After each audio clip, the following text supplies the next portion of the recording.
So, what is driving your symptoms if it's your central nervous system?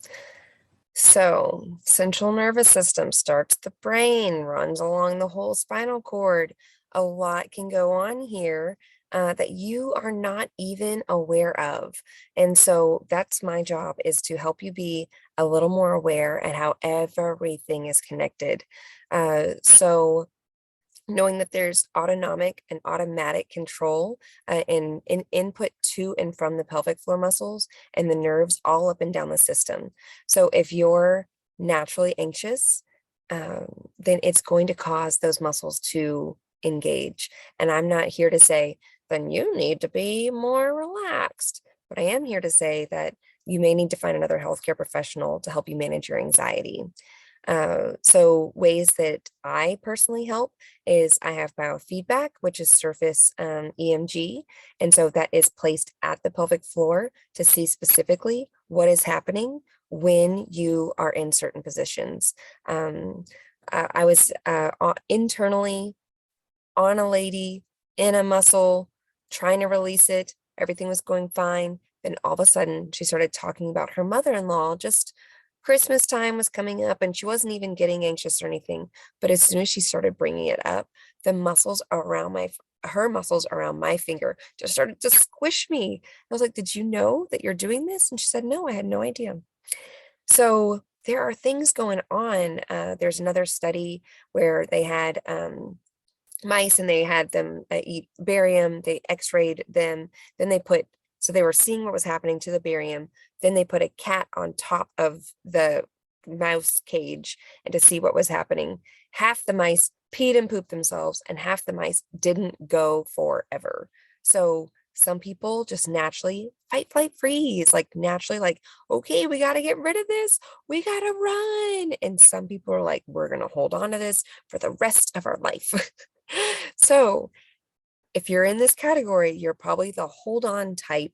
And so managing constipation and managing anxiety and making sure that you're doing all the things nice for yourself is going to be huge. So I put the surface EMG or internal biofeedback machine on somebody and I find out, okay, what positions are good for you, what positions are bad for you. They can help with helping intimacy being more comfortable, or what position can you stand at work.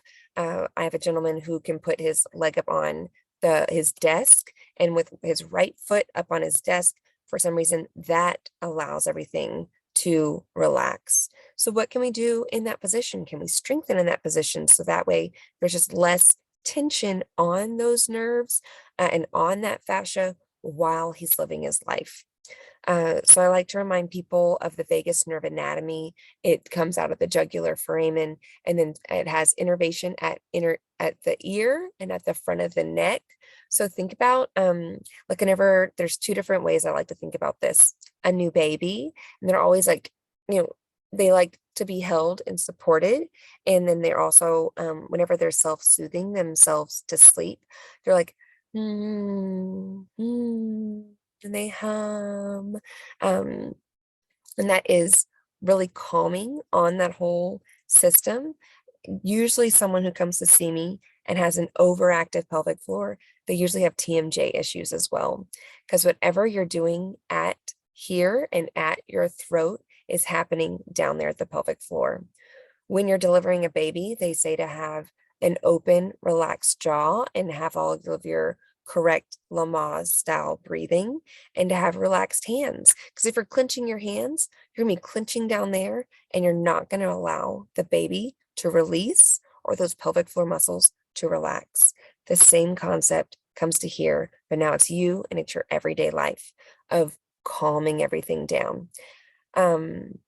So think about sexy time. So when there is proper foreplay, fun, sweet foreplay, there's usually attention at the earlobes, attention at the front of the neck. There's that natural moaning noise. You can do different types of noises. Shh.